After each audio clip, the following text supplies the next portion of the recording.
Good evening, everyone. Hello, good evening. Hope you're able to hear us clearly. First of all, thank you for taking the time out to be with us today. It's an absolute pleasure to welcome you all to this special occasion where we launch our book, Mind the Listening Gap. Right. We're very delighted to have you with us to celebrate a book that explores one of the most powerful yet not so popular skill, both in our personal and professional lives, the ability to truly listen. In today's session, we'll give you a glimpse of what the book will offer. Thank you for being on this journey with us. I have with me Krish Hanumanthu, partner, co-founder at AceNgage, who's also the author of Mind the Listening Gap. Krish is passionate about helping organizations build stronger workplaces, fostering a culture of trust, meaningful employee experiences, and listening. At AceNgage, we transform employee feedback into actionable insights that help organizations drive engagement and retention. So, Krish, let's start with where did this writing the book idea start? Yes. Where and when, maybe? Yeah, thanks, Ashna. I always think you describe me better than I can probably describe myself. But yeah, so yeah, very excited, also a little nervous. I was telling somebody yesterday that writing the book was one part of it, but suddenly it feels like, like a movie is about to release and it's no longer about the pains and the excitement that happened while writing the book. It's more about how the audience is going to perceive it. So it's a bit nervous for me, Ashna, at this point. But yeah, let's go back to where it all started. I remember you and I having a conversation about this. I don't know, it seemed like forever, but I think it was maybe like 3-4 years back. And it came from this.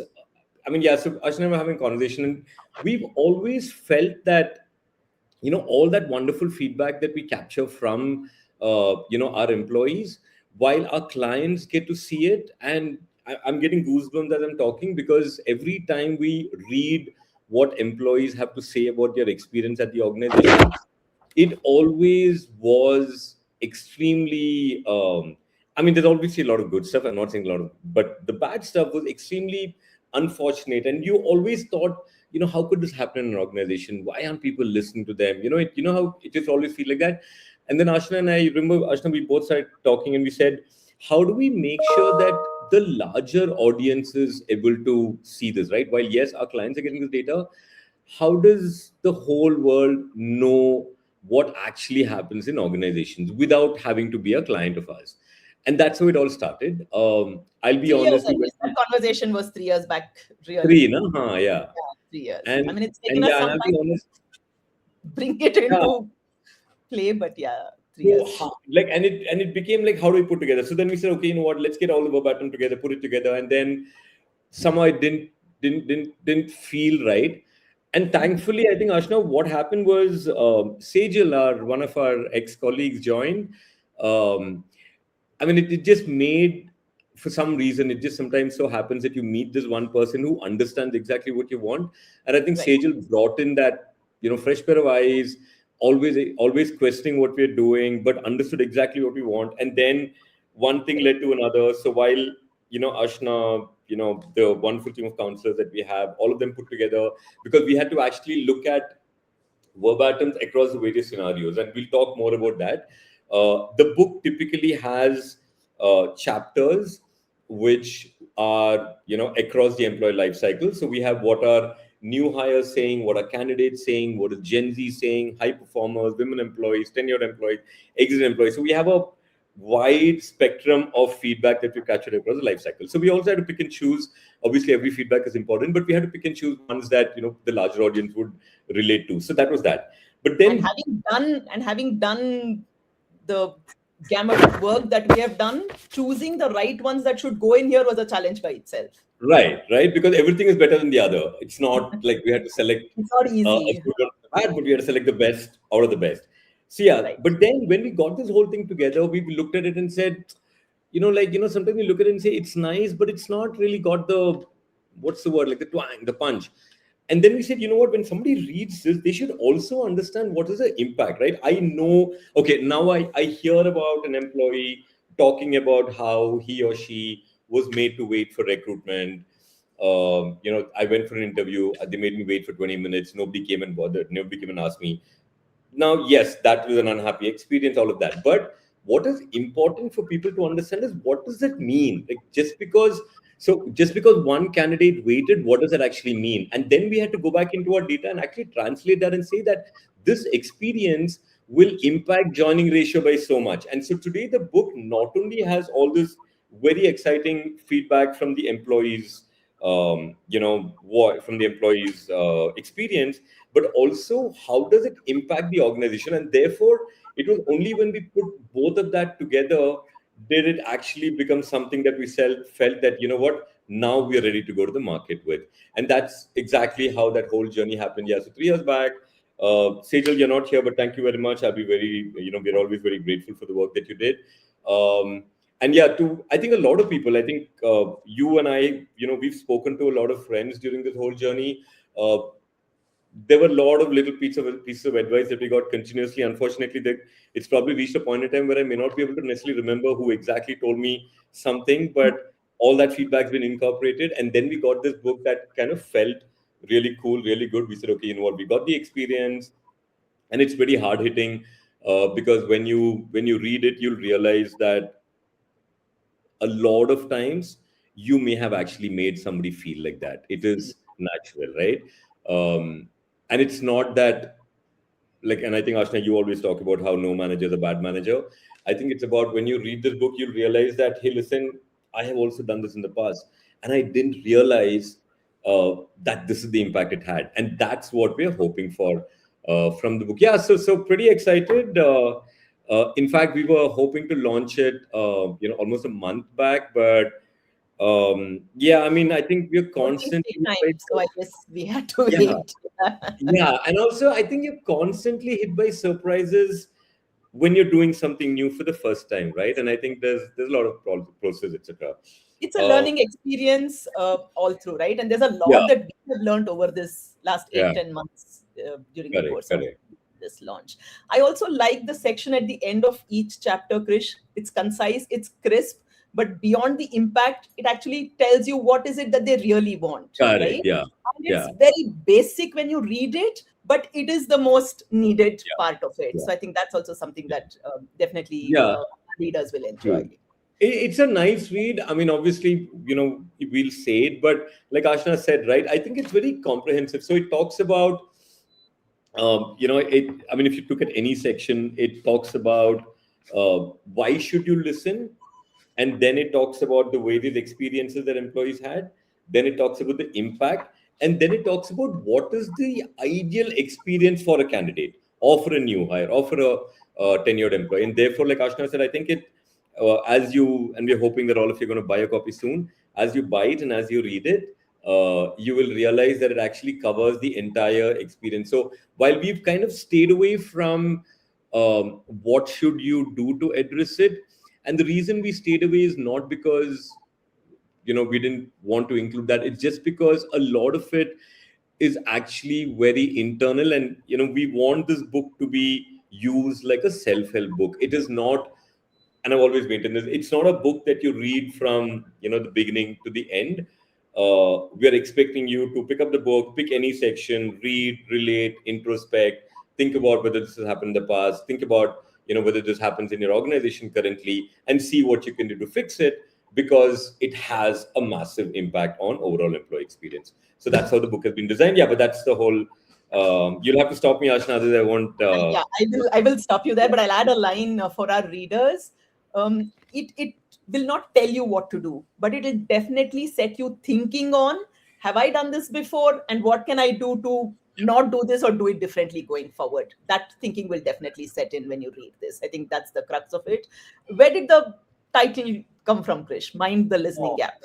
Yeah, so the title, I mean, we did spend a lot of time, and unfortunately, with these things, there is never a right and wrong. So it's one of those things that you really can't ask somebody because everybody will have an opinion, and then you'll be like, no, no, I want them to agree with what I'm I saying. remember our list of almost 100 names that we were sort Yeah, of looking so we at. did all that.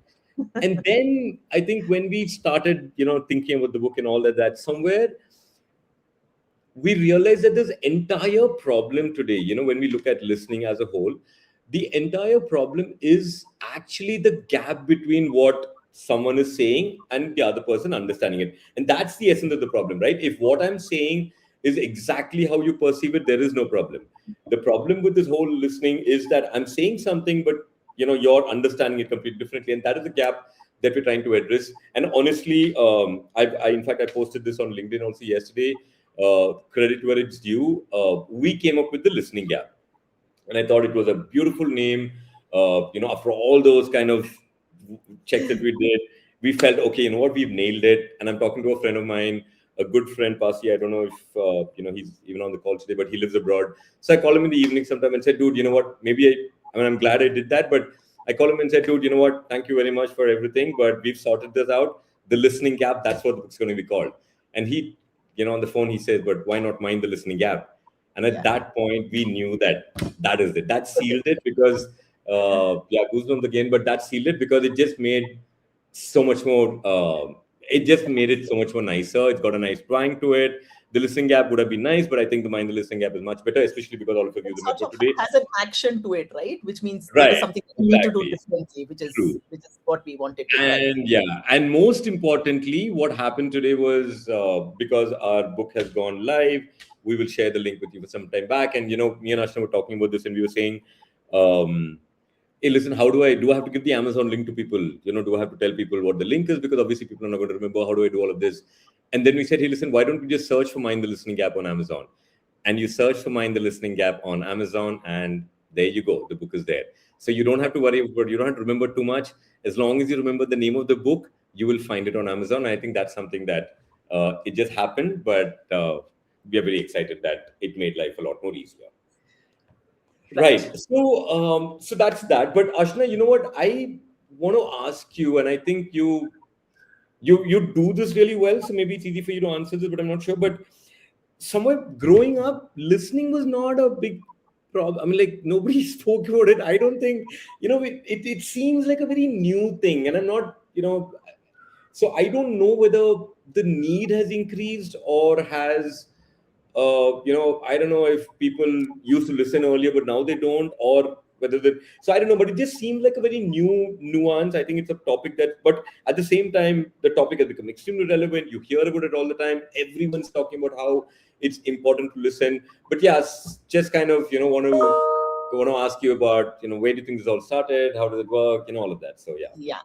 Just like you can talk about AceNgage and the book, I can go on about listening. So Correct, very, correct. very my heart. Yeah. A lot has changed over the last few years, right? It was always important, and I'm talking from an organization standpoint, the work Sure. environment ecosystem, right? Employees no longer want to be heard. No longer want to be informed. They want to be heard, right? Which is, Right. they want inclusive workplaces. They want to put out their ideas. They want to put out their concerns. They want to be part of decision making wherever possible, etc. So that's an expectation that has changed over time.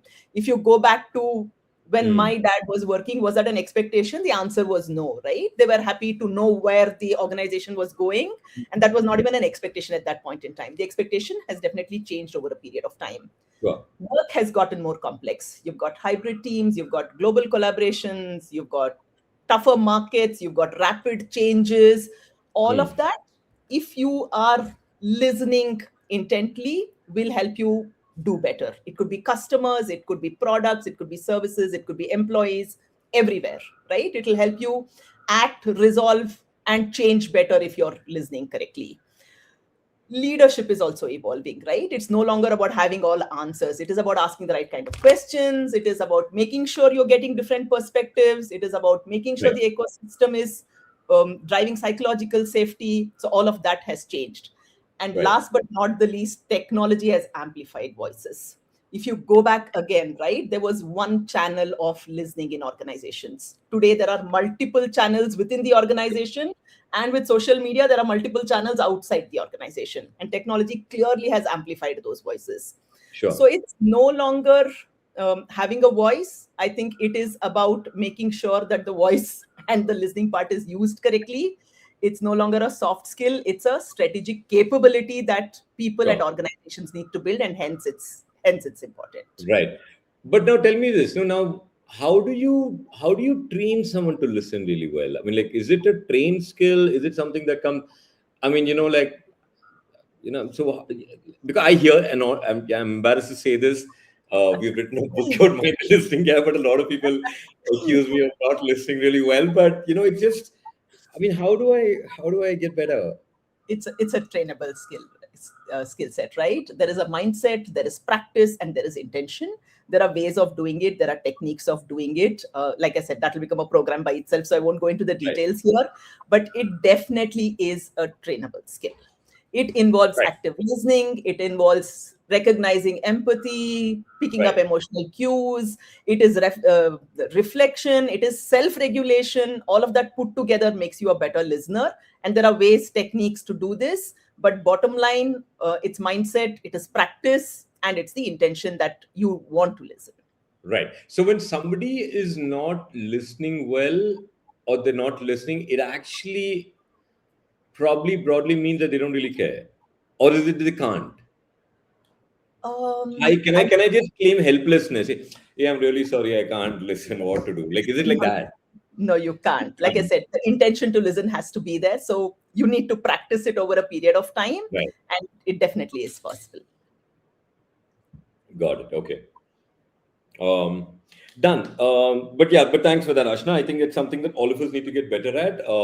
And while I joke about it, I do understand how more than I think for me, more than for myself, I think the person feels a lot better when they feel this person is genuinely listening. I think for me, if at all I ever, I think to me that is probably more important. Just the fact that I'm so fortunate that I have somebody listening to me, right? Because I think and which is why to me that skill is really important, because you should be able to give that confidence to people when they're speaking with you, rather than coming across being distracted. And it's a feel good Um, factor for the person listening also. Trust me on that one. So if you sure, do that sure. well, you feel good too. Right, So right. Fair enough. Yeah, sure.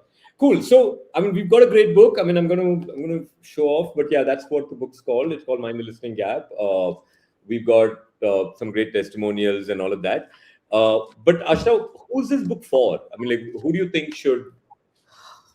And we right. obviously going to be selling it, but Yeah, who will last 2 3 learn? days I've been getting this question a lot. In fact, I have a Hmm, cousin who's a teacher who actually texted me saying, listen, does it make sense for me to read it?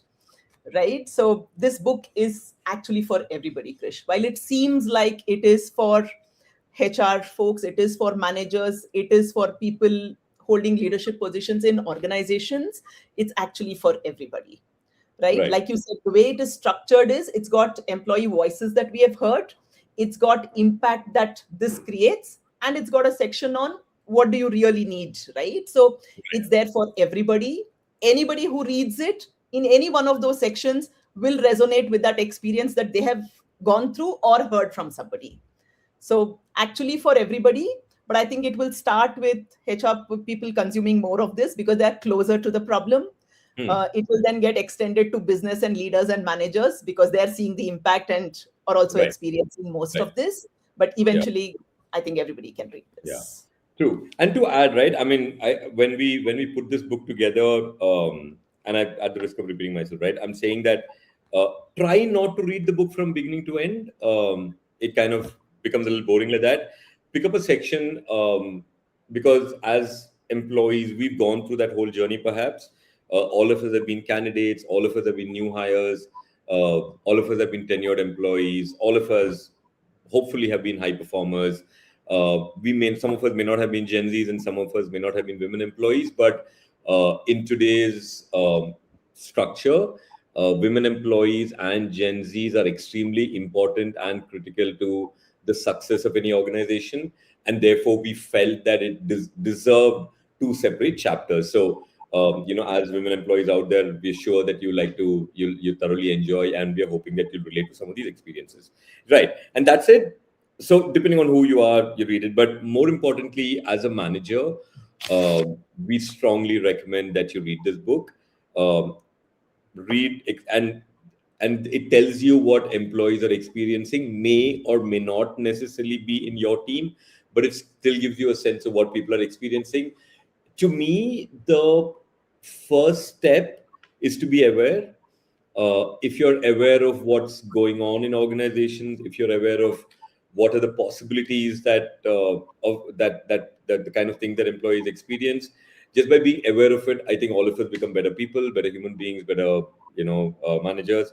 So read it like that, and I'm sure you'll relate to a lot of this, and maybe even use the book and ask your team members. Right? A good idea would be to take the book, pick up one of the instances, ask your team members whether you have ever made them feel like that, right? Take feedback from your own team members, and you'll actually realize whether you've been a great manager or have you been just a good one, right? And it's important to aspire to be a great manager. Cool. Cool. Maybe a good Let's idea to jump into the book, Krish. Yeah, Maybe I think it's a good idea to jump into the book. So why yeah, so, don't so you pick up the first section and read yeah, something that okay, but just resonates? just to let you know, for those of you who are looking, that's how the book is. It has all of these sections, and then it's got. I was telling you earlier that it's got all these images, and it's got all these percentages and insights. So all of that. So it's something that I'm sure that you will find very valuable, and I'm hoping genuinely that all of you are able to relate to it. Cool. So do I pick up one something that some Start from the candidate? first section. Start from the first section and pick up one that you want to talk about. Okay, Anything the that first section is called listening to candidates.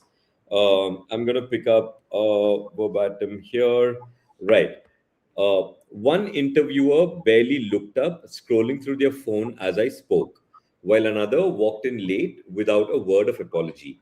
I sat there trying to stay composed, but something shifted. It wasn't just unprofessional, it also felt dismissive, like my time and effort meant nothing. In that moment, it became painfully clear. If they couldn't respect me as a candidate, they would never respect me as an employee. So, this is an actual feedback that a candidate has told one of our counselors about the experience that he or she had when they went for an interview.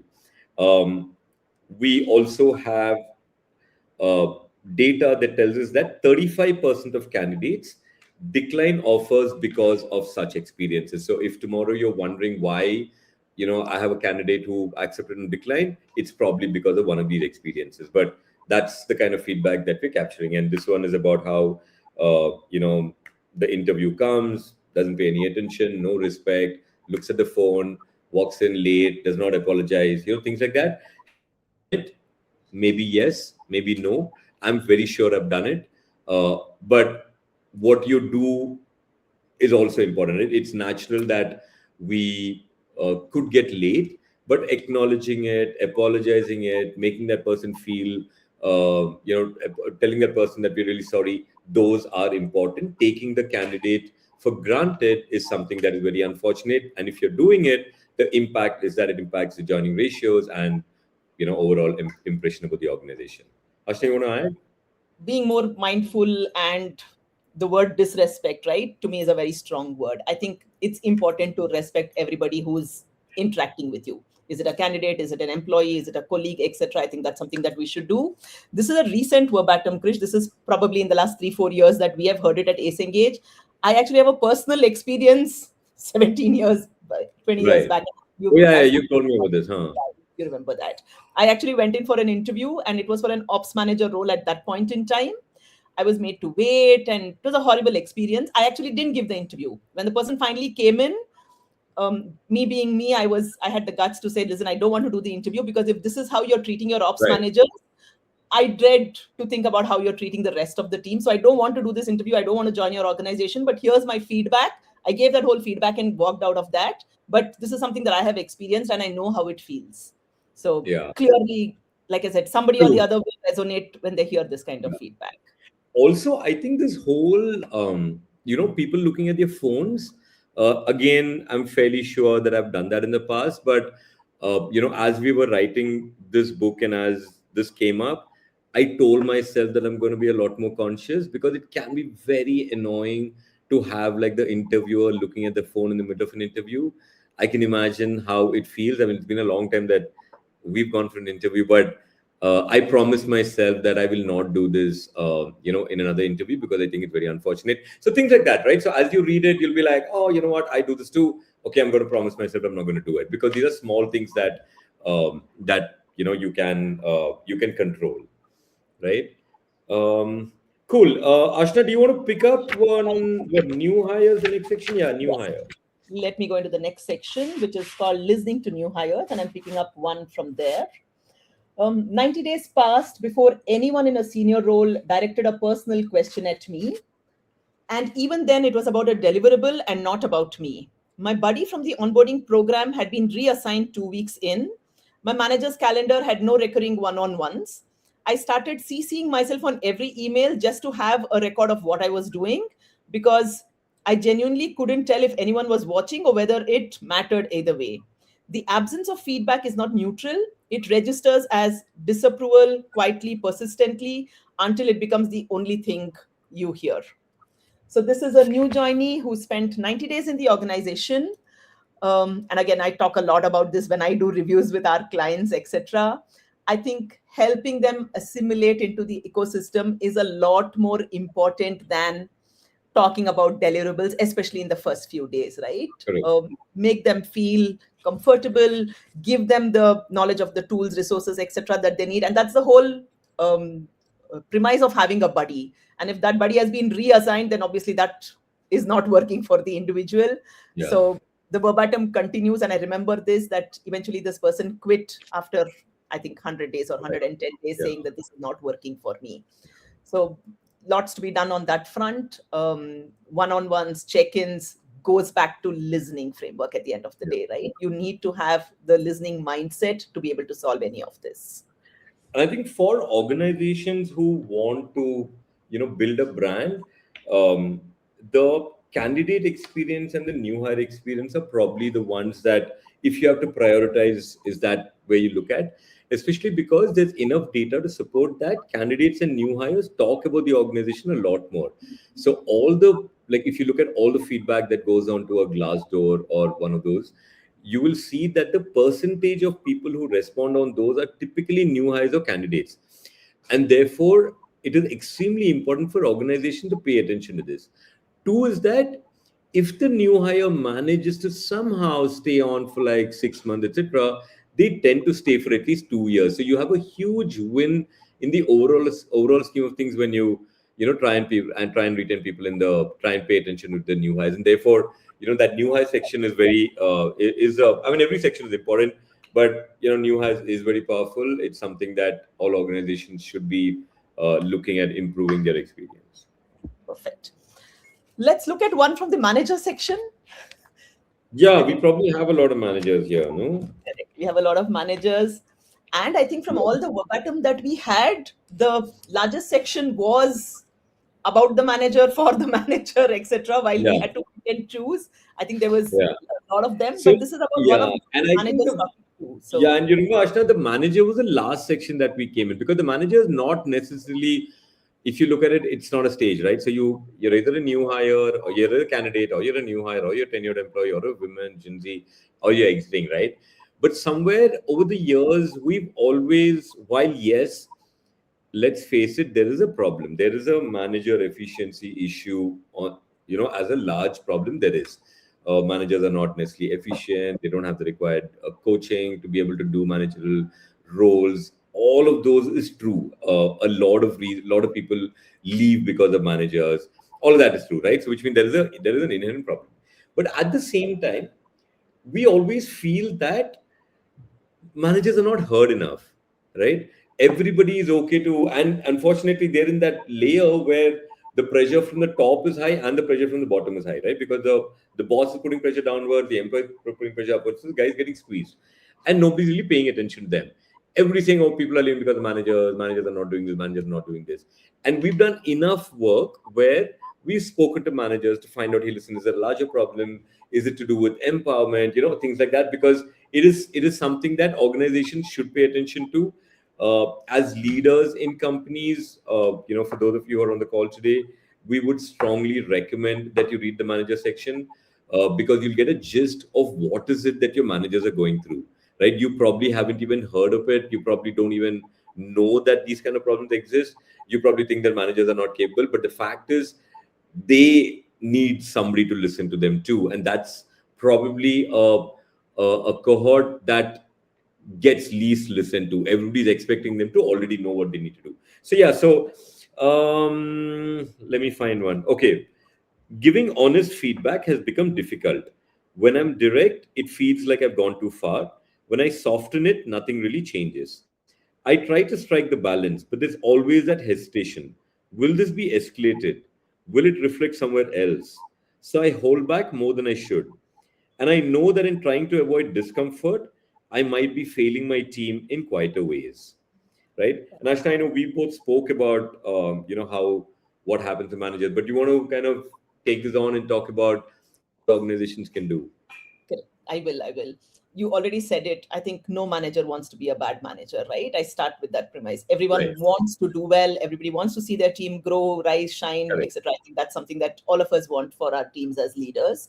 But it's important to train the managers to be able to do this well. And if you look at this particular verbatim, the manager's talking about how he or she had difficulty giving honest feedback. Correct. And if that is the difficulty, then trust me, this team will be suffering in many ways or will be having many challenges. Sure. Because if you're not able to give honest feedback, the there are going to be multiple repercussions of that. So this will boil down to us listening to the manager, understanding what he or she needs, coaching, training, feedback, etc. will follow. Equally important to listen to what the manager challenges are and Right. providing them that support. I think that's where this stems from. Cool. Yep. Yeah. But all the managers out there, our heart goes out for you.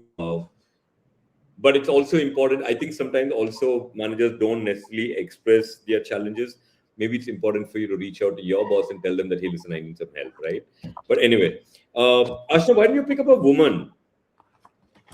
I was going to Right. say high performer, but I said, okay, you know what, we'll do woman and then. Well, I do enough work on this front, so I think I'll be happy to pick up Sure. one and Yeah. talk about it. Um, Over time, speaking up started to feel risky, especially as a woman. I found myself second guessing how my words would be perceived, whether I'd be seen as too assertive or aggressive. Instead of feeling encouraged, it often felt safer to stay quiet. That made it Yeah. harder to push back or question anything because it didn't feel like my voice would be taken the right way. And again, this is something that we hear across many voices, right? How will my questioning or putting out my thoughts be perceived by a larger audience? Right. Am And I you're being saying this perceived is the right? different for women and Correct. men. I think it's a question that everybody has. Right. And women go through this more than men is what you, I mean, like, Yes, women it's definitely unique women to women. definitely go through this more than men. In fact, we've done many studies where we've spoken to women cohorts as part of our AceNgage stay interviews, right? And this is something that you will see constantly. I have Right. to prove myself more than my male colleagues. I have to Right. think twice about what I say before I say it. When compared to my male Right. colleagues, Right. opportunities being made available seems a lot more easier or difficult. This is something that Sure. we hear continuously. Having said that, I also want to appreciate organizations that have done a lot of work in this space, True right? that. Yeah. There have been a lot of initiatives taken to eliminate unconscious biases. There have been programs done for senior leaders, both men and women, on how do you make sure that this kind of perception doesn't exist. A lot of work has been done, but we are far away from saying it's gone. Mm. Yeah. Yeah, so there's a whole section on women employees. Yeah, and yeah, and unfortunately, it is a bit sad. As you read the book, you will, I mean, you will feel hurt, and that's something that it's not a book with a happy ending. It's a book with a lot of sad stories, but it's important that their voices are heard. And the reason we put this book out is because we wanted, everybody to know about the kind of stuff that happens in organizations. And we hope that you also resonate with it. I'm going to pick up a Gen Z. Yeah, I think we have time for one more, Krish. We should do one more, and then we'll take questions from audience. So if any of you have any questions, please put it up in the comment section. We'll try and answer your questions. Yeah. Hopefully, we'll have answers to most of them. But please do put your questions out if you should have anything for us. Yeah. So cool. So Gen Zs, again, unfortunately, probably a lot that's very misunderstood. Um, while we have Gen Z that in our house, in our homes, Gen Zs at work, unfortunately, are perceived very differently. But yeah, I mean, I've thoroughly enjoyed working with them. I find them extremely creative. I find them extremely intelligent. I like the way they push back. And thankfully, at AceNgage, you know, I mean, we definitely have the good fortune of working with a lot of Gen Zs. But let me read one, right? Okay, the company posts about mental health, shares quotes, hosts wellness webinars. On the surface, it all looks thoughtful, supportive, and I wanted to believe it. But when I told my manager I was overwhelmed, the response was simple: let's push through this week. That week never really ended. The pressure stayed, the expectation didn't change. And slowly it became clear. Those messages weren't meant for us, they were just that something the company had put out because they wanted others to see it. Right? So I think what the Gen Z is saying is, yes, a lot of noise about mental health, but when it actually comes down to a personal experience, nobody really cares. And yeah, and this probably stems from how that manager was treated when they were young, etc. But yeah, we're not looking at excuse at this point. But anything else that you want to add about Gen Z, Darshana? Right, we'll hear a lot about this. In fact, we hear a lot about this even when we do the reviews with our clients, etc. Right, Um, the experiences that managers had, I think, is shaping their interactions with the current generation, and that needs to change because that's right, not going to work, right? There is some amount of adaptation that is required to be able to deal with the Gen Zs. I'm not saying right, wrong, good, bad. It yeah, is different, right? And you need to right, deal with that in that manner to get the best results. See, ultimately, what is the goal? The goal is that each of us perform at the best of our abilities to make sure that the organization goal is achieved. And if you want that, I think that adaptation is important. Doing things for the sake of doing it, tick box, formality, is definitely not going to work with this generation. right, They will right, see through it, they will call it out. One of the things that they want to see is authenticity. So right. if that is not there, it will very clearly get, I mean, you will lose trust, you will have disengaged employees, you will have attrition, repercussions are written on the wall. Yeah. No, true. And yeah, so we have a whole section on Gen Z's. 46% Gen Z employees say that mental health support is more for the boardroom, right? So this is what actually Gen Z's feel about initiatives being taken around mental health. Let me look at any other stat for 52% managers are unable to identify employee concerns, right? 19% high performers leave due to burnout. So that's the kind of other insights that the book also has. So yeah, so it's pretty comprehensive that way. Cool. Once again, thank you so much. Mind the Listening Gap. It's on Amazon. Search for Mind the Listening Gap, and you will find the book. Please place the order. Do it now. It normally doesn't happen if you think about doing it later. Please do it now. We'll be very grateful. Audience questions. I'm going to ask one question, and I want anybody over here to, to answer and just put it up in chat. Vaishnavi, who's managing this at the back end, will pick up the closest answer. And none of you have had a look at this book. I think Ashna, me, and Vaishnavi are the only ones who've actually seen this book. Once again, that's the cover. We're very excited about it, and that's what the back looks like. A lot of stuff about why you should listen. But yeah, so here's the question, and put it out on chat over there. How many pages does Mind the Listening Gap have? How many pages does this book have? Put it up on Guesswork. comments, and we'll pick it up. Guesswork. Yeah, you have to guess. I can show you how thick it is. I can do all of that. But tell me how many pages it's got. I don't see any answers. Are we live? I think they're thinking. They're thinking, you're counting. I'll hold it like this. Right? So, yeah, take a guess. How many pages does this Put book up your have? answers in the comment section. Vaishnavi will pick it up from there, Yeah. and we can tell you in a minute in terms of what the correct answer is. Who's got Let's the see who right answer? gets And yes, and there is, we are giving away free books. We are giving away free books to people who, ask the right kind of questions, people who give the closest page number. Akansha, I can see you there. Try to make it more exact. We need one number and not a range, right? The closest to the number gets it.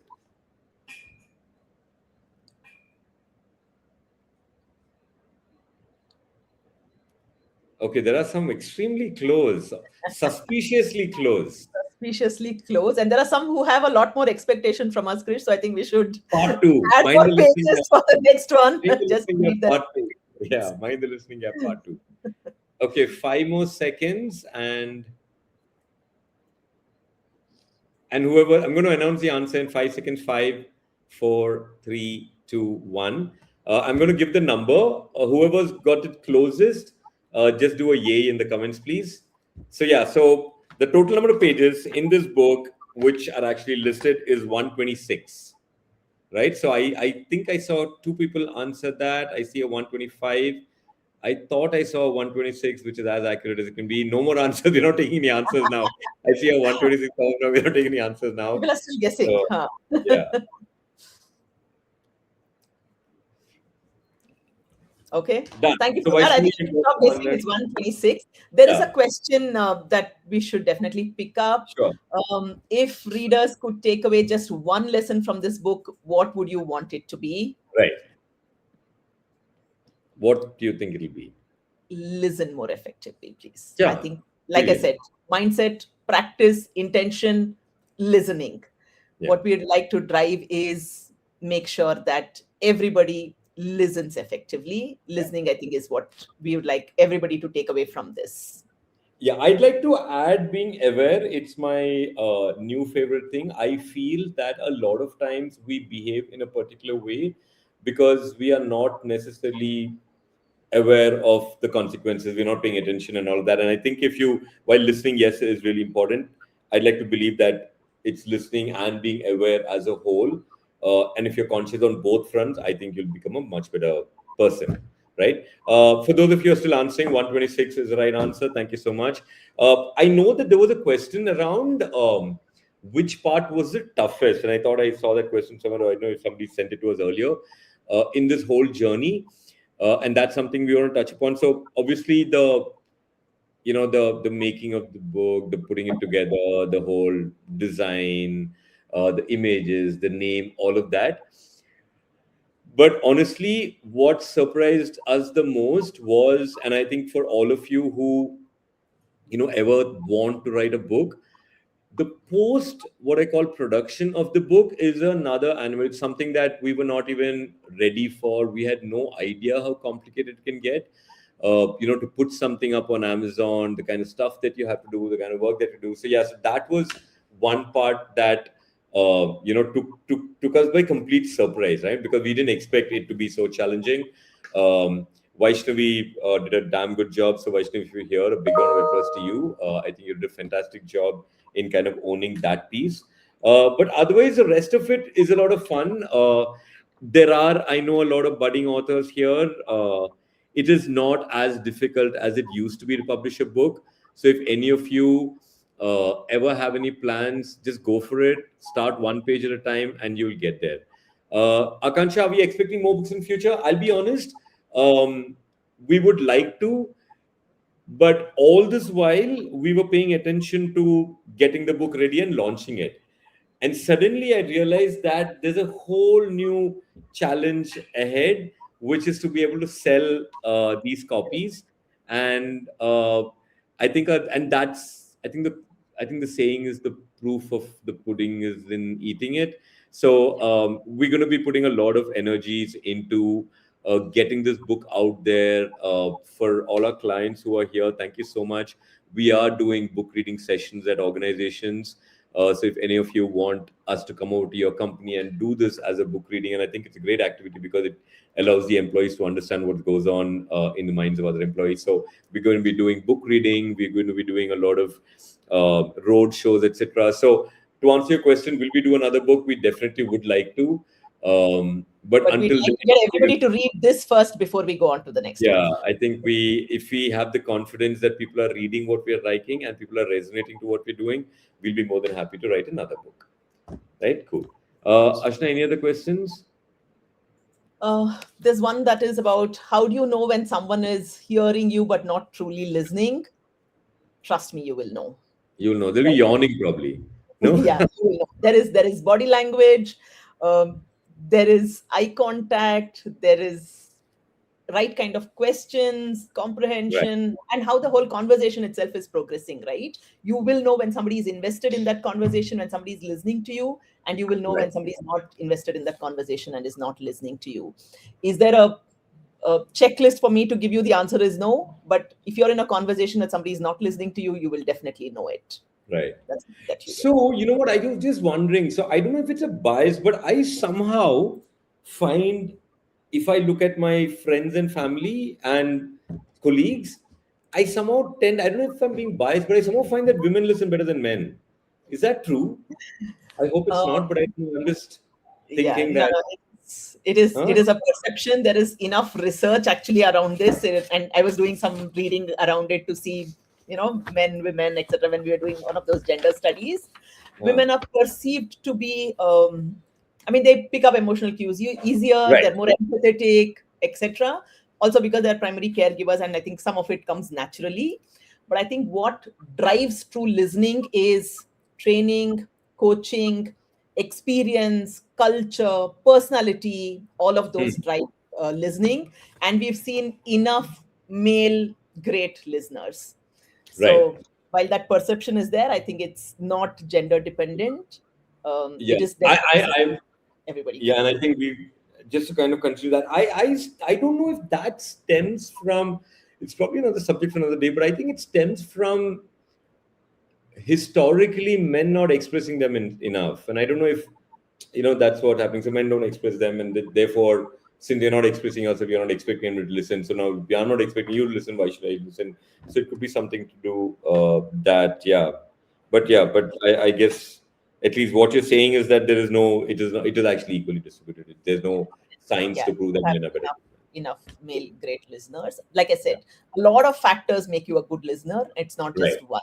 Some of it Yeah. have it innately, but there's also experience, culture, training, Correct. personality Yeah. types. Things Yeah. add to it. Yeah, and also I think it's important to call up that when we're talking about listening, I don't know if it's always about listening when someone's speaking, right? I think it's also about listening while someone is in the room behaving in a particular manner and to be able to gauge that that person is going through a good time or a bad time. So they're not necessarily saying anything, but because you're a good listener, you're able to You're feel able to that pick up something's those off. cues. Like I said, Correct. it could be body language, it could be facial Correct. expression. There are Correct. lots of other things, just not necessarily just verbal, right? There could Right. be other cues that you can pick up. But when we talk about listening, we are usually referring to a conversation and the ability Right. to listen, be invested in that conversation. But there are definitely other cues that can add to it as well. Right. Yeah. But cool. Ashna, I think on the comments, I think a lot of people believe that women are better listeners. Okay. I just think you need to tell them that they're wrong. Huh? Yes, I mean, primarily there is a perception that way, but I don't think there's any research that sort of calls out that Right. women are better listeners than men today. There is enough Yeah. work that's being done on that front. Yeah. Yeah. So I think we're We on the see a lot of clock. messages congratulating us, etc. Thank you very much for being part of this journey. We are definitely excited, but I guess the road ahead is still long. There's enough work to be done on this front to make sure that it reaches a larger population and Right. everybody has an opportunity to read the book. Yeah. And thank you very much once again. I'm not sure if you're going to put the link out here, but please go on to Amazon. Do it now. We'll wait if you'd like. Go on to Amazon and actually do me a favor. Search for Mind the Listening Gap and tell me whether it's actually coming up without necessarily having to search for it. Right. So just go into Amazon, the place that you normally shop for the rest of the stuff that you do. in the search tab, look for Mind the Listening Gap, and let me know if it's coming up, right? Because that would make it a lot more easier, so we don't have to bore you with a link. Okay.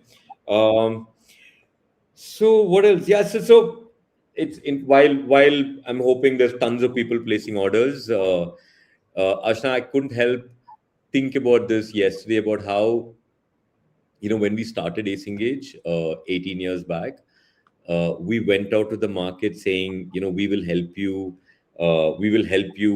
collect, we will collect feedback on your behalf. So I think our story those days was, hey, listen, client, we are AceNgage, we will help you collect feedback. And now suddenly we realize that it was never really about collecting feedback. It was basically about helping people feel that they are being heard. So it's actually interesting that in our own heads, this whole transformation happened, because I remember so well saying, so Correct. clearly saying, oh, we'll help you collect feedback, we will help you collect. And today we realize that that's not actually what we did, right? And the reason we Touchwood sustained for 18 years is because, while that's what we thought we were doing, we We were essentially actually were listening. doing, yeah, Yeah. we were giving a platform to employees, managers, new hires, tenure employees, Gen Zs, etc., giving a platform for them to be heard. And I think I'm honestly very grateful that we had the good fortune to be able to do that. Yeah. Yeah, and I covered this when I talked about listening, right? A lot has changed over the years, so it's not like it was not important, it was not like it was not Cool. existing earlier, but the form and shape that it has taken now is a lot more relevant. And Cool. yeah, we're Yeah. really fortunate to be in this space. We've done Yeah. enough work in this for the last 17 years, and we Yeah. continue to be a listening organization.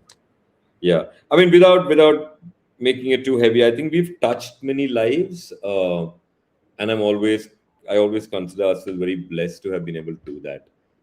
We've definitely made by listening to people, I think you definitely touched their lives, and I'm glad And we've we done get that. But a lot of anyway, before I get feedback very on emotional, that as well, right? There are a lot of people who write back to our counselors saying, you know what, it was correct. great talking to Yeah, you. It yeah, was, I felt better doing this. We do hear enough on that front as well. But that brings us pretty much to the end of the session. Unless anybody else has a question, I think closing remarks from you, Krish, and then yeah. we are good. What would be nice if, on the comments you say, yeah, yeah, I bought the book, and yeah, yeah, I bought the book. We know it's the first book on the list. I mean, I already know that bit. So I can see Natasha, I can see Anshul. Thank you for sharing the link. I can see Siddhi. All of you can go there now and say, hey, listen, I also bought the book. But cool. Thank you very much once again. There will be Vaishnavi. I hope you got the names of the winners. We will be reaching out to you for your addresses so that we can courier the book across to you. The rest of you, thank you very much once again. Always very grateful. Thank you for joining us, and yeah, please pick up the book and let us know what you thought about it once you read it. Yep. Thank you so much, everyone. Thank you very much. Thanks for taking the time out for this session. And also, once you read it, happy to hear the comments. Put it up on LinkedIn, write to us. Happy to hear anything that Yeah. you have to tell us about the book. Yeah, and I guess Amazon also allows you to give a review, so maybe you can go there and give a review also. Right? Done. Thank you very much once again, everyone. Bye. Thank you. Bye.